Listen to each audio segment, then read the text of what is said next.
Start అవుతుంది. నీ life లో కూడా అంతే.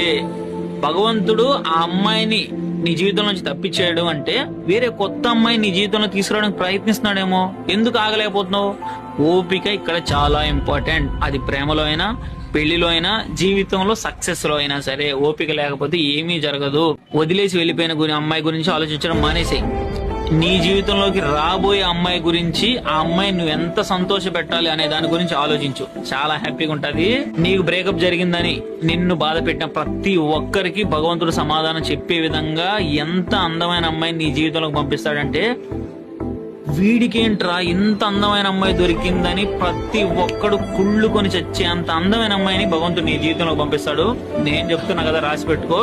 డెస్టినీ అనేది ఒకటి ఉంటుంది, ప్రకృతి అనేది ఒకటి ఉంటుంది, యూనివర్స్ అనేది ఒకటి ఉంటుంది. ఖచ్చితంగా చెప్తున్నా కదా, నీ జీవితంలోకి వెళ్ళిపోయిన నీ పిల్ల కంటే రాబోయే పిల్ల 100 రెట్లు అందమైన పిల్ల నీ జీవితంలోకి రాబోతుంది.